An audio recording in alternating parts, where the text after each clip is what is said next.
Okay, what's up, folks? Rich Fantassel with you, giving you the Celtics report. Obviously, the game just went final, just an embarrassing, unacceptable loss by the Celtics tonight. But that's what happens when you don't take your opponent seriously. Of course, I took numerous amount of heat the other night when I talked about how they were getting sloppy against the Lakers, and this is exactly what happens when you don't take things seriously. You let bad habits creep in. They got down early in this game. They were able to come back, but then just missed free throws down the stretch. I believe they missed 11 free throws tonight. They missed two with a chance to put the game away. It's against the Phoenix Suns, mind you, on the road trip.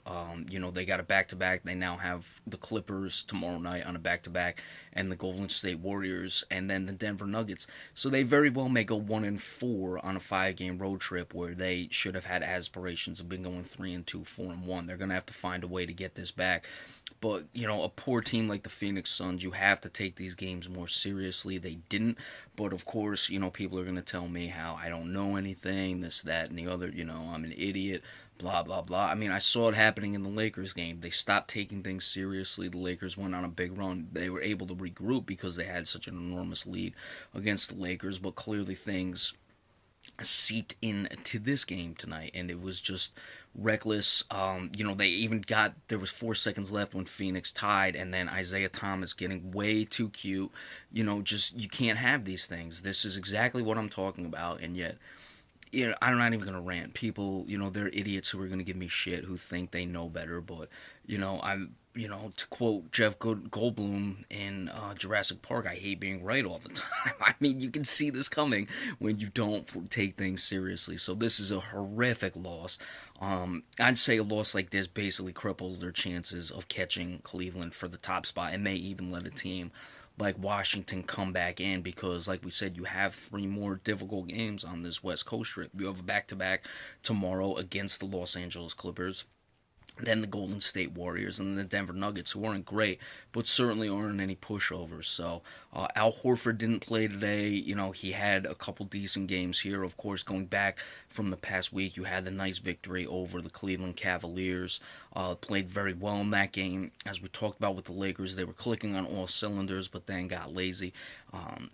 They started just getting very sloppy with the ball. We're able to regroup. So it's tough to really know what to make of the Celtics, because you had, that very good Cleveland Cavaliers game that they played.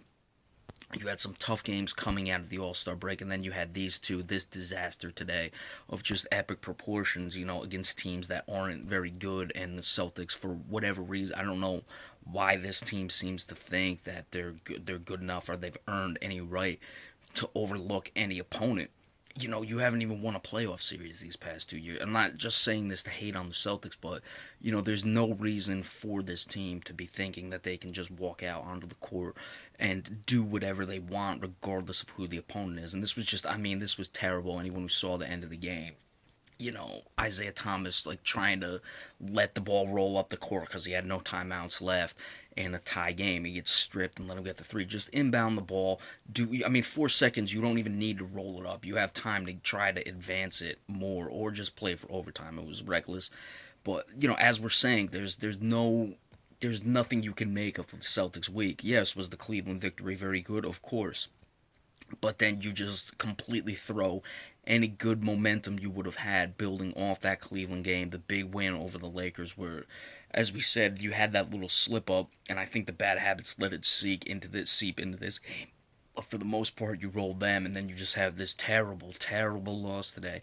And, we'll have to see what happens next week, because, like we said, a tough schedule coming up. So let's see. Avery Bradley did not play in this game either. Al Horford, of course. And Horford needs minutes because he's got to get his game together. He continues to struggle. Avery Bradley, I think, has been coming along, but once again, he's out. Those inconsistent minutes. So I know this team is not happy about this loss, but frankly, you deserve it. You want to come out like dog shit. You want to not take your opponent seriously. You want to have bad habits creep in. In a game where you're playing against the Lakers, then these things happen. But of course, someone, there'll be people, they know who they are going to come in if they watch this video or not, I'm gonna act like I don't know what I'm talking about. Like I couldn't see watching the Lakers. Like in the Lakers game, they didn't go on a 24-6 run. In the middle of that game when the Celtics got sloppy, and try to convince me otherwise after watching this game that the Celtics were focused the whole time, because they just weren't. But it is what it is. Let's see. I'm really expecting this is going to crush them for the rest of the road trip, and it's going to make things interesting for the Celtics. You don't throw these games away late in the year when you're trying to chase the Cavaliers and trying to hold off teams back. You drop all the way down to fourth. Look back at this game, but we'll see what happens. You can make up for it by coming out and getting the back-to-back victory over the Los Angeles Clippers tomorrow night. So let's see what happens in that regard. A lot of this goes back like the Atlanta game that they played. Poor shooting, but Atlanta's a much better team. Atlanta's a much better defensive team. Atlanta has seen, of course, the Celtics in the playoffs last season. They've played them a lot more over these past couple of years. Atlanta, you shoot poorly against them, that's one thing. To shoot poorly against a Phoenix Suns team and let Phoenix basically do what they wanted at times on the offensive end is unacceptable. But it happens.